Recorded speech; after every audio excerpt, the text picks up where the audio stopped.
right, so good afternoon, everybody. My name is Jesse, and I am with Exploring by the Seat of Your Pants. If you're joining us for the first time, we are all about bringing conservation, adventure, and science into classrooms around the world.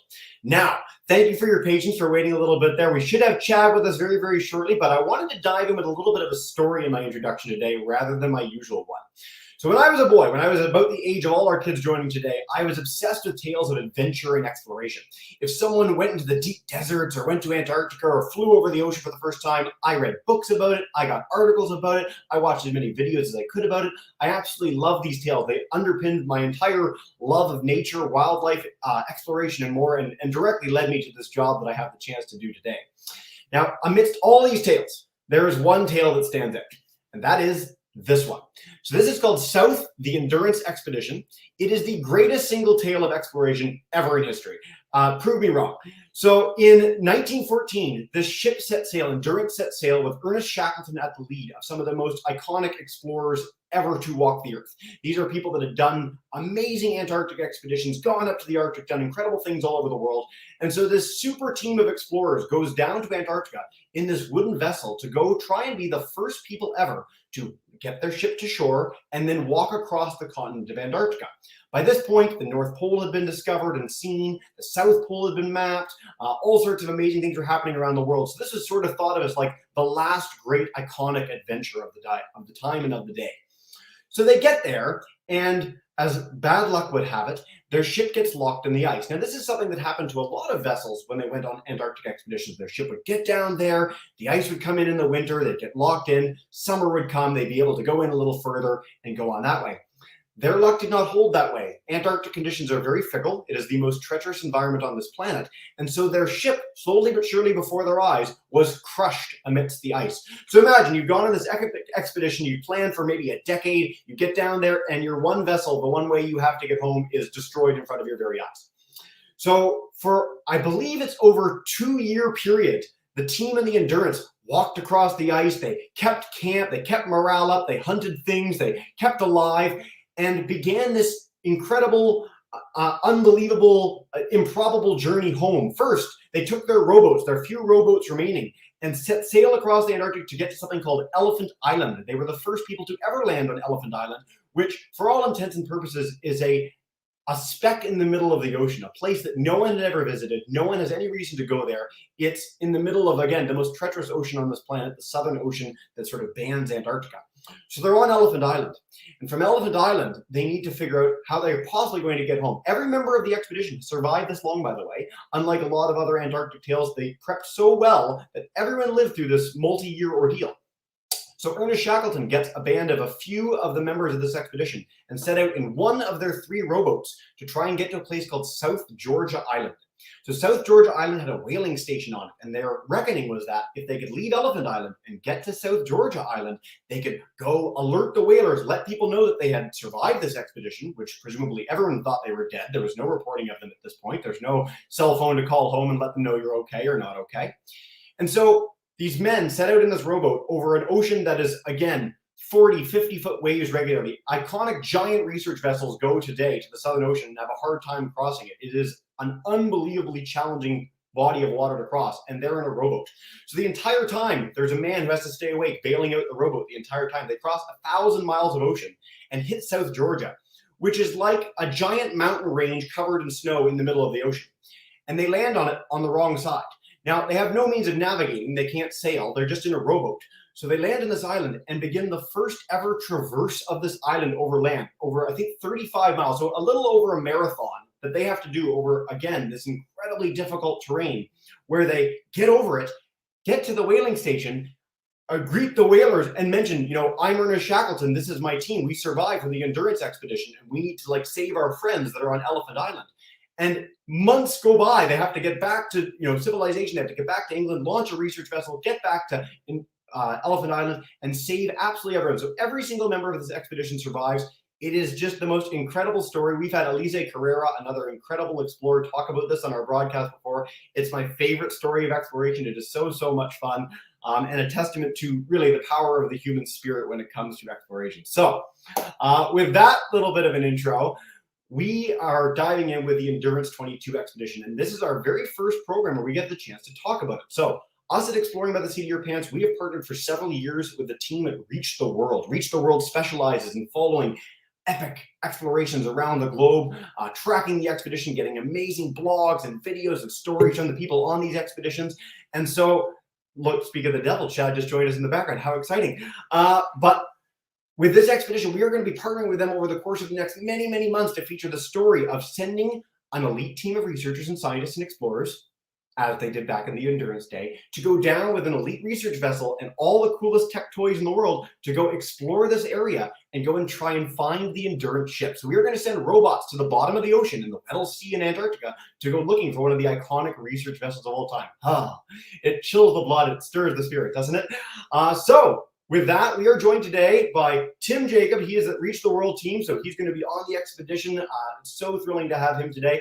And hopefully with his connection working, we're going to find out, joining us in France is Chad Bonin, who is an underwater vehicle specialist. He's going to be one of the drivers, the elite team that's working to get these robots to the bottom to go look for this ship, the ultimate needle in a haystack.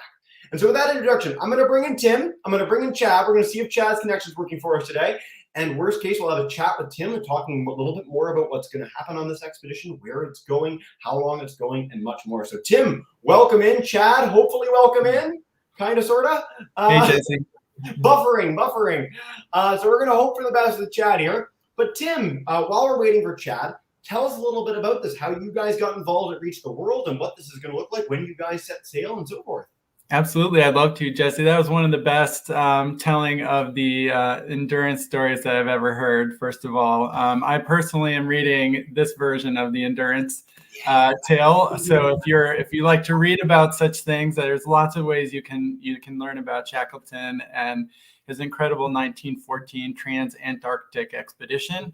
What a story, first of all, to begin with. And my name is Tim. I'm work for Reach the World. And as Jesse explained, we tell stories. We connect students around the world with explorers and travelers and share their stories to inspire others. So Jesse and I are very much on the same page when it comes to our excitement around endurance and this current expedition, the Endurance22 Expedition that's going to be heading to Antarctica soon to look for endurance.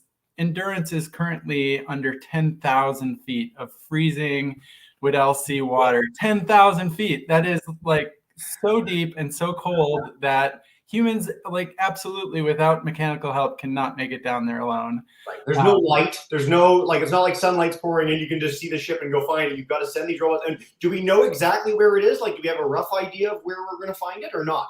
We do, actually. In the midst of that ordeal that Jesse described earlier, a member of the crew was able to take a sextant reading at the moment the ship sank. So we have the exact coordinates, the longitude and latitude, a very clear X marks the spot. There's just one problem, though. This is not, I mean, there are several problems, but there's just one problem that really makes it hard to get to that X on the map. And it's that the Weddell Sea is covered year round by thick, ever-changing, always moving ice. It's just ice. It is capped by ice, and that makes it really hard to get there. So we have, I mean, the ship that you guys are going with nowadays is quite a bit different than the Endurance itself, obviously. It's like, what is the scale of this ship and where did you get it? How is this, like, what's going on? How are you going to get through this ice to get to the Endurance to find it? The ship is extraordinary, and it's a great contrast to Endurance. However, at the time, Endurance was by far, one of the top 2 strongest ships in the world. It was made by multiple reinforced hardest wood available at the time, like very thick, strong ship meant to withstand ice. However, it was not expecting to be crushed from the sides the way it ended up doing. So that contrasted with today, we have steel-hulled ships, we have modern icebreakers. The ship that the expedition will be using to go on this expedition is the S.A. Agulhas, which is a modern icebreaker based out of South Africa. It's very large. It can hold up to 150 or even, I think, close to 200 people when you include crew and scientists and everybody who makes an expedition like this possible. It is built to withstand the most extreme environment you can imagine, especially ice. It can take the hits, it can keep on going. One of the things that I really enjoy about the ship is that it is not designed to just smash through the ice. That is not the point of an icebreaker, despite its name. It is designed to glide up onto the ice, and then the massive weight of the ship just breaks the ice and forms the path ahead. So you're not whipping through this then. I mean, every time you've got to get the ship up, it's got to crush the ice. Get the ship up, crush the ice. And I mean, out of curiosity, to my knowledge, they tried this expedition before with these modern ships and weren't able to do it. Like, this is not an easy venture, even with the state-of-the-art technology, correct? And it is highly probable that even this ship will get stuck in ice because it is facing the same set of circumstances.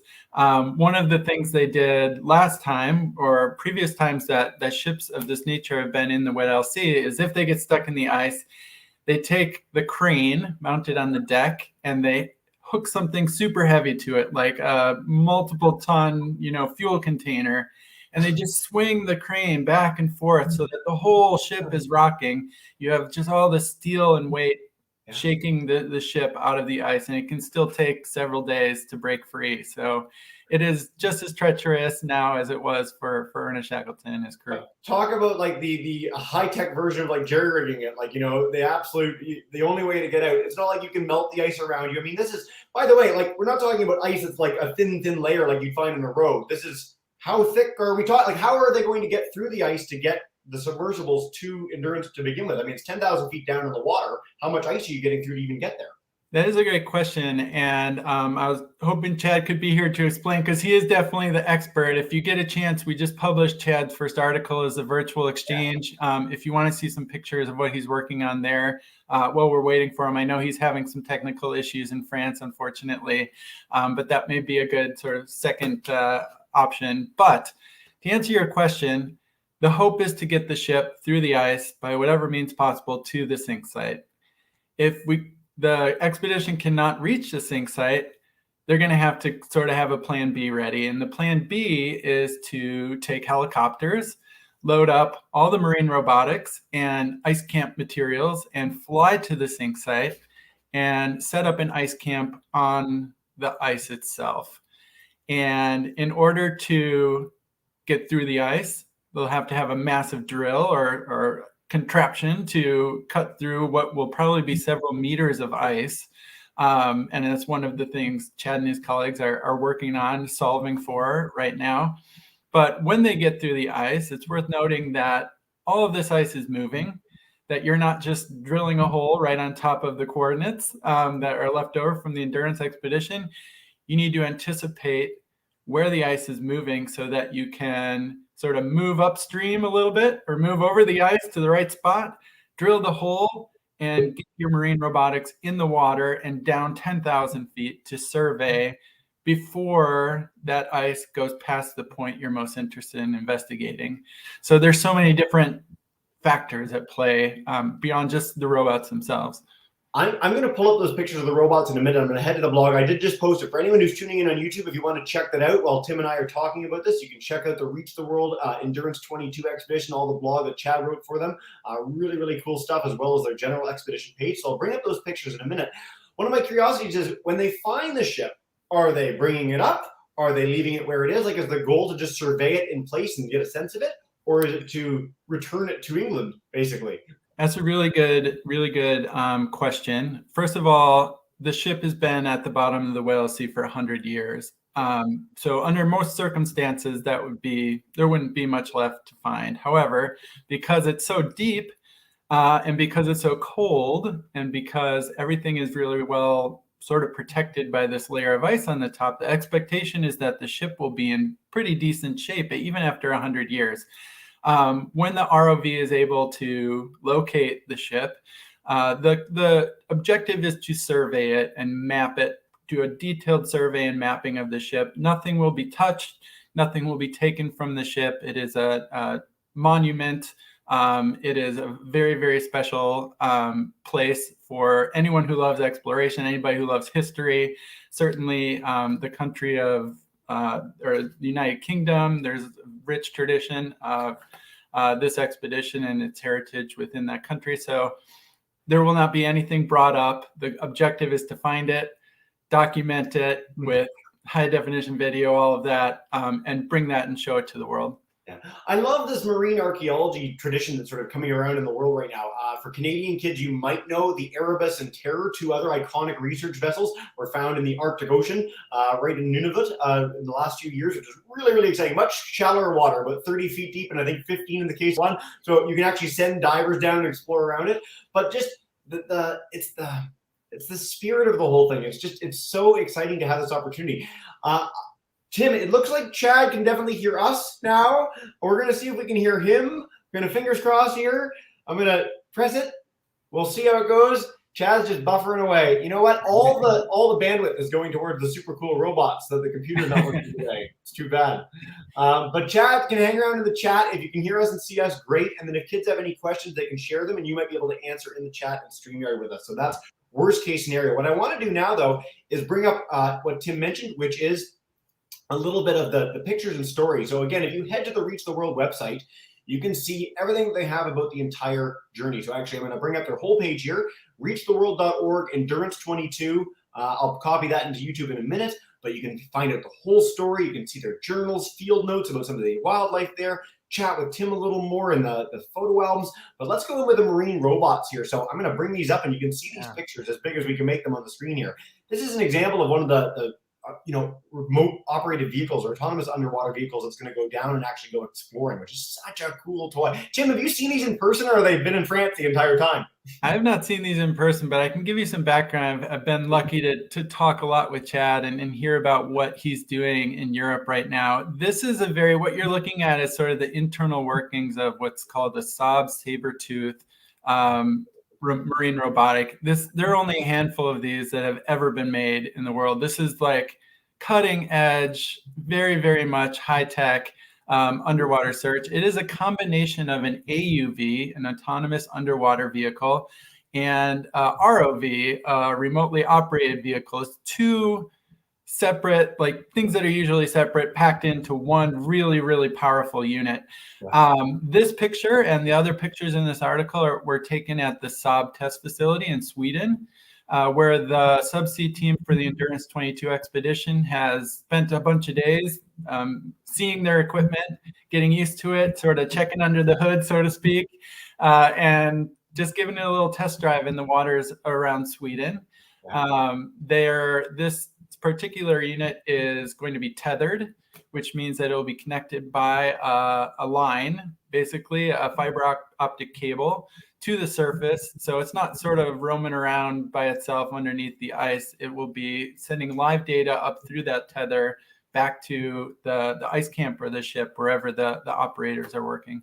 Yeah, I guess a couple notes really jump to mind in this. First and foremost, we've had remote operator vehicle people before on these broadcasts, both for deep sea and for Mars exploration, and a lot of them liken it to like playing a video game. So it makes me wish I played more video games when I was a little bit younger. But like, it's the coolest thing in the world to get to play with these. Again, these are $100,000, multi-million-dollar in some cases tools that are going down the most high-tech robotics in the world, going to explore unknown ecosystems, unknown planets, unknown places. Most of the deep sea is completely unexplored, so it's really exciting to have these opportunities. Let's share any more. What do we got? I love this picture because this is what the image looks like after it has traveled through, I think it was like 15.5 miles of fiber optic cable. So that is an example of a high definition image that this unit will provide. This will possibly be sort of the screen that, so to speak, that the first images in 100 years of endurance appears on.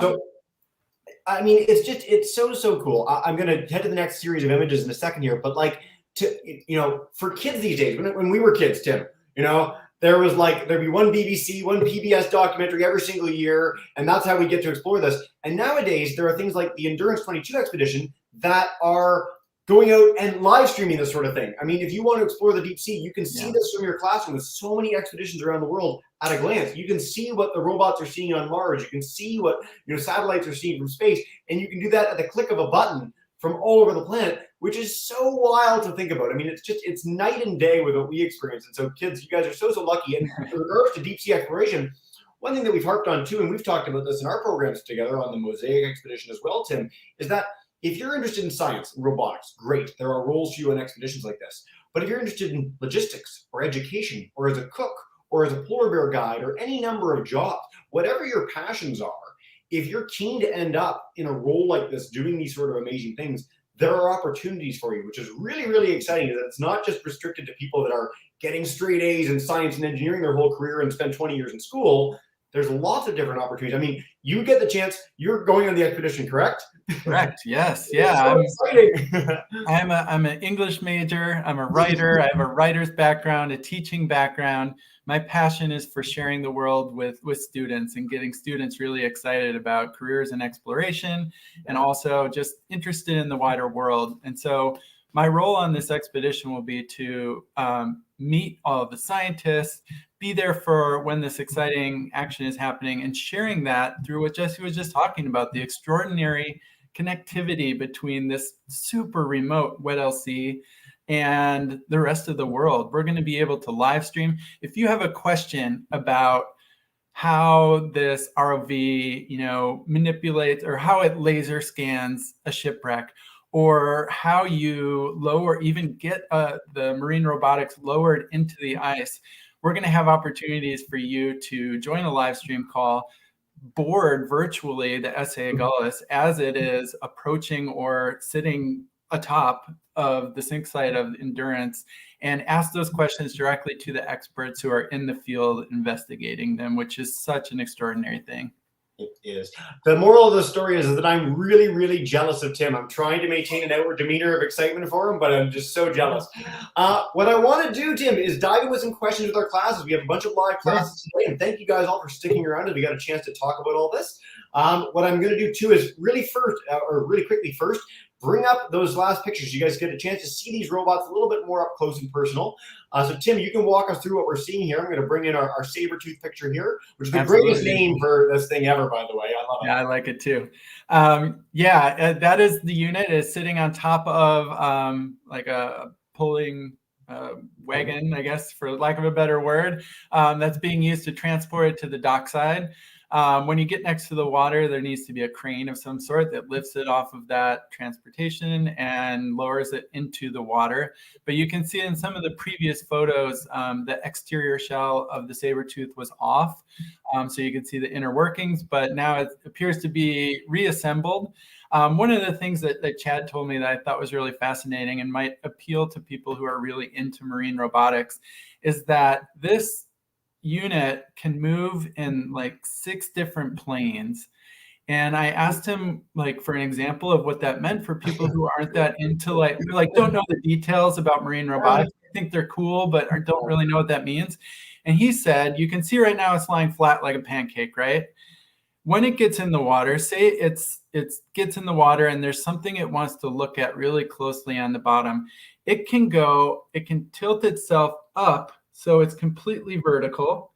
Yeah. And deploy some special things. You see there's some bright lights, it looks like on the front there. It can move in every way you'd want something like that to move. Very, very nimble. And at the same time, if you're looking at something and you don't want the AUV ROV to move with the swift currents that are happening underneath the ice, it can calculate the speed of the water and compensate with it through the thrusters and the mechanisms that keep it moving, so that it holds the same spot no matter what the water around it is doing, which I thought was amazing.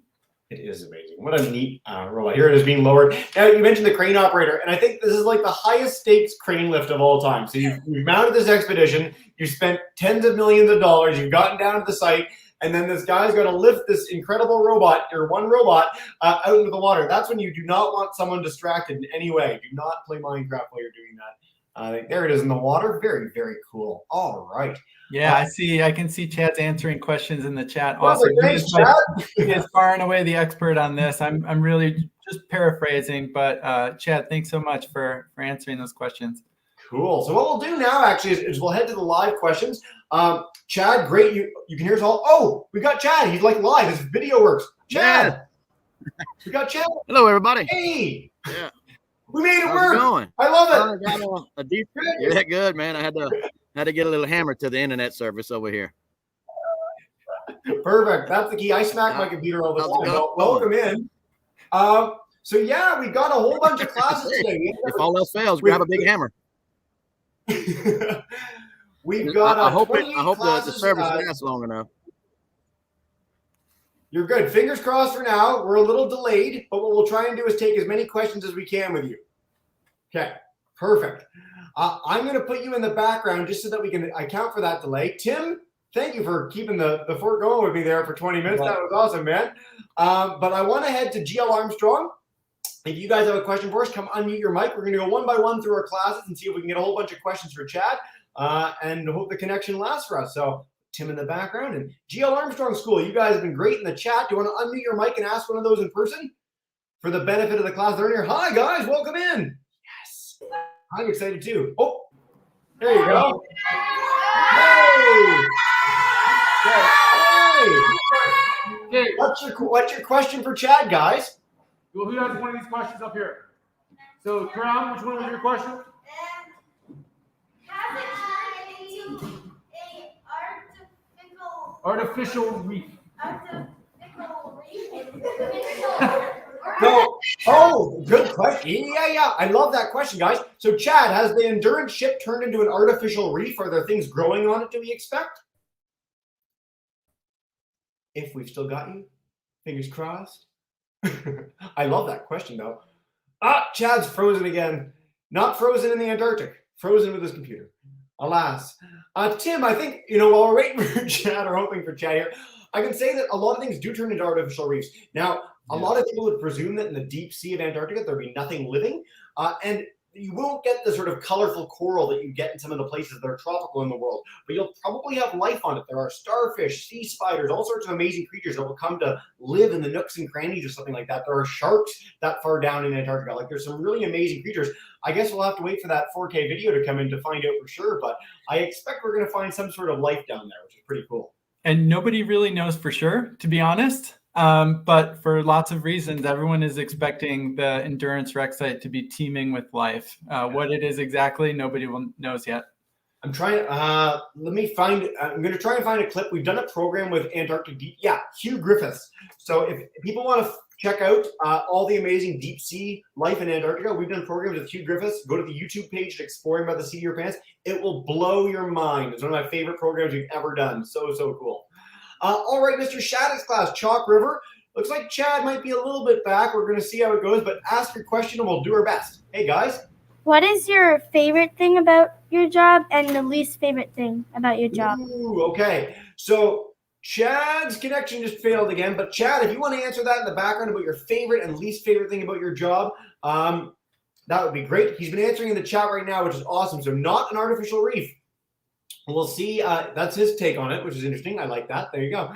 And then so keep these questions coming, guys. Chad's going to be able to answer in the chat, which is awesome. So we like that.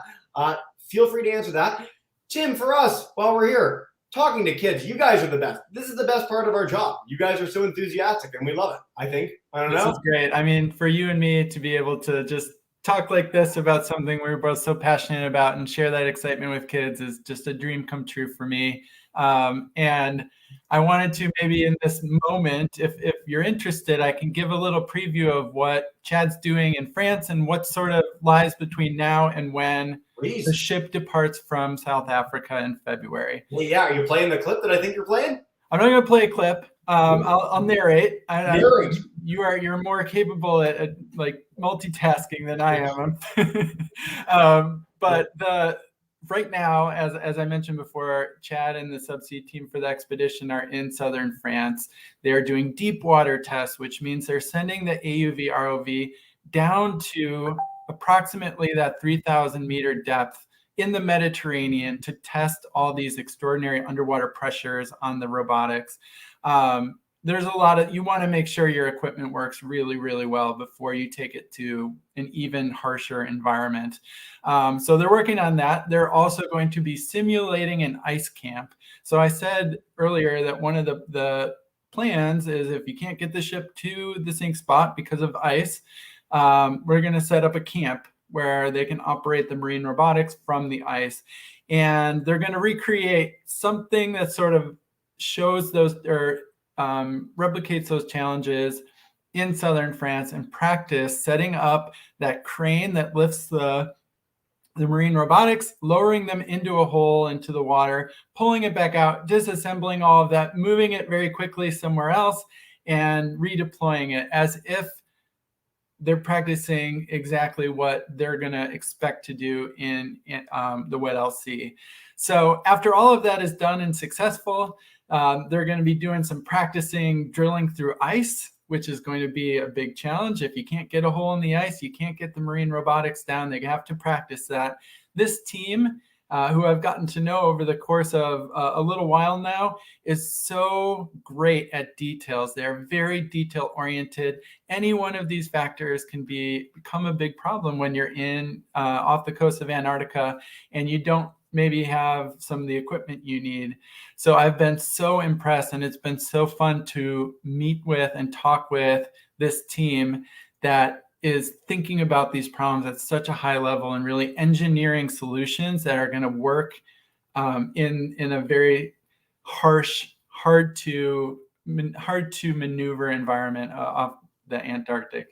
I love that you mentioned the prep, and this is something that underpins a lot of the amazing programs that we feature on this broadcast, whether it's cave divers, remote vehicle expeditions, going to space. I mean, these people prep and prep and prep. That's all they do for, in some cases, years on end, in some of the most trying and difficult conditions imaginable, so that when they end up in these situations in real life and then for the actual program, they're as set as they possibly can be. You can never account for the sort of, I guess, chance of fate, just like the Endurance Expedition team wasn't.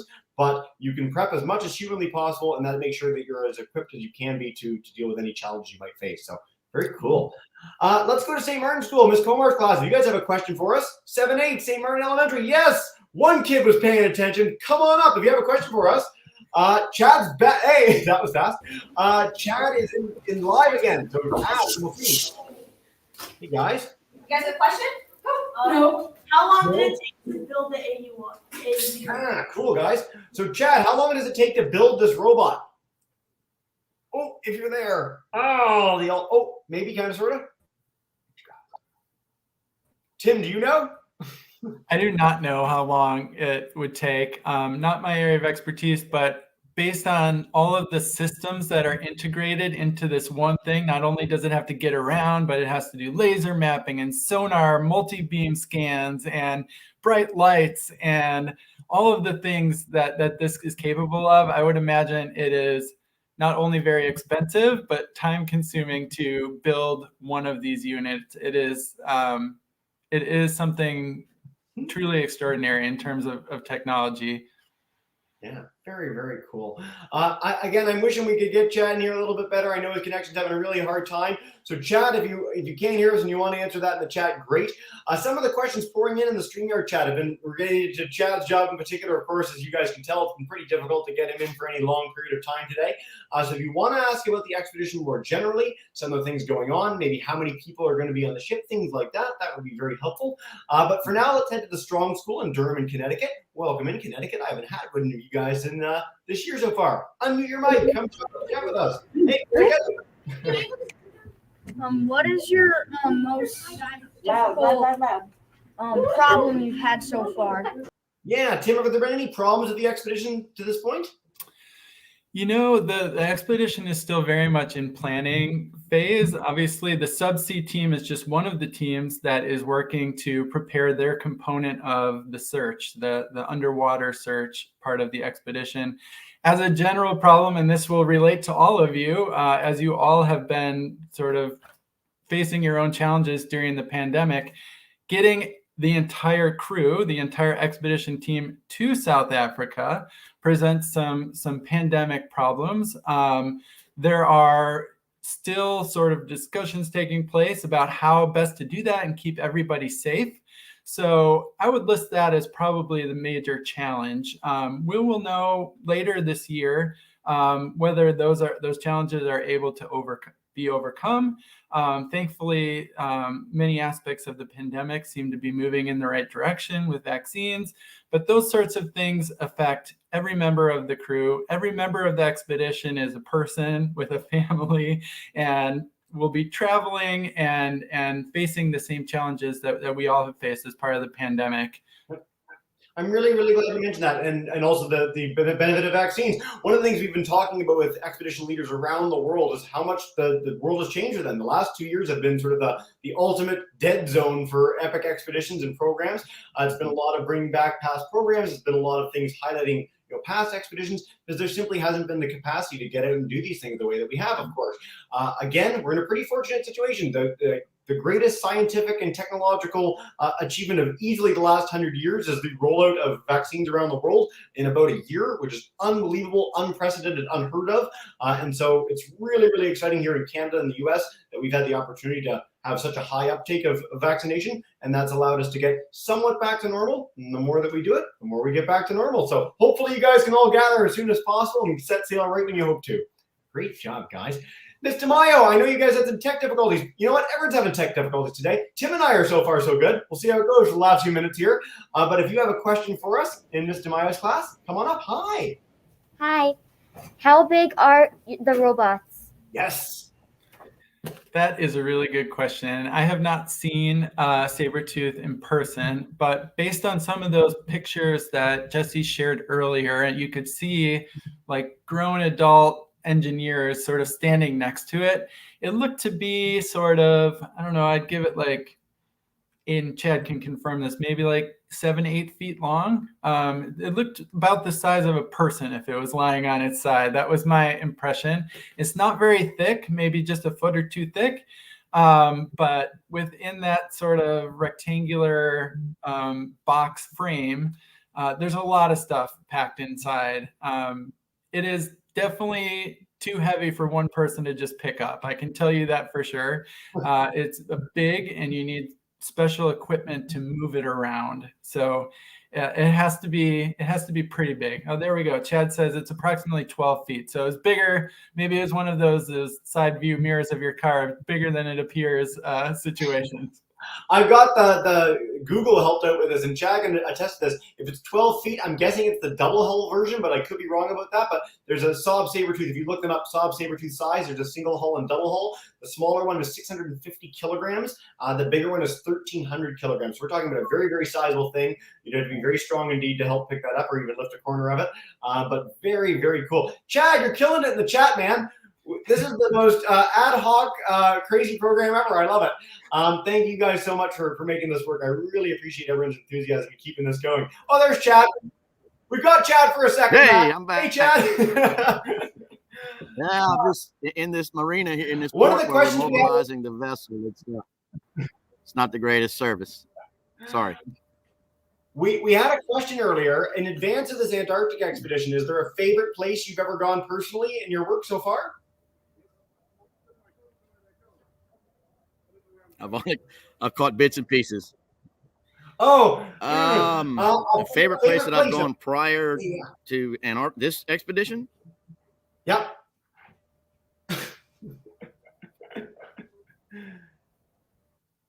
Yes. Hopefully. Maybe kind of, sort of. Oh, the fun of tech sometimes. Okay. Coast of Israel was interesting. Did we? Are we still on? Yeah.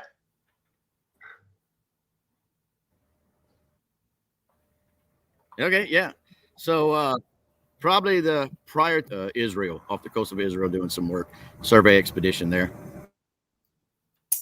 It's kind of neat. Again, as you can tell, we're delayed with Chad by a minute, which is unfortunate, even when we got him in.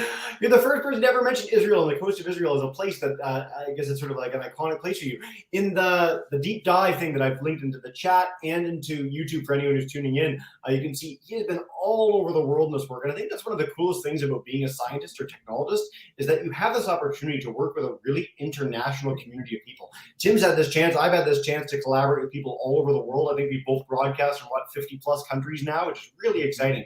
And so for any student that's interested in science or engineering, that's one of the best parts is the most intelligent, amazing people in the world you get the chance to work with on an everyday basis. And now through the power of things like virtual education and technology, you can collaborate with people around the world like that. You don't need to wait for a conference to go across the world. You can do it any single, we're talking with Chad somewhat in France. We've got kids all over North America today.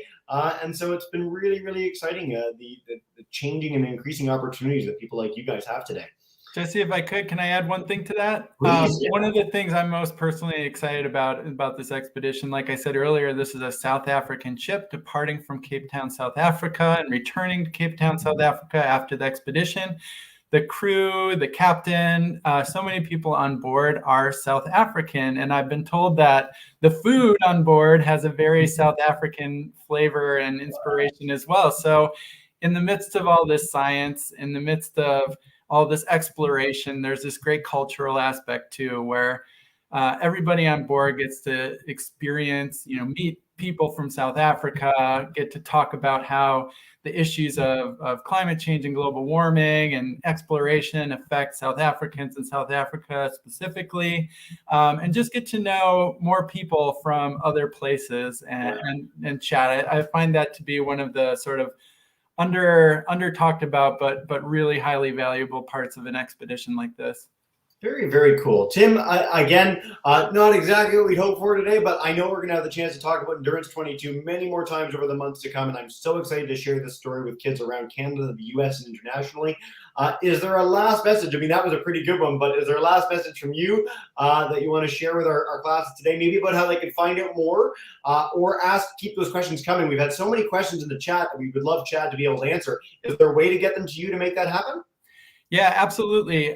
We, for this entire academic year, Jesse and Joe and Exploring by the Sea and Reach the World and so many other people will be telling this story and keeping students and teachers looped in and part of the experience. So we will get Chad back. I promise you right now on screen, we will get Chad back when he is back from France and has a more stable connection. So you can ask him all of your marine robotics questions. He's a wealth of knowledge and would love to talk to you.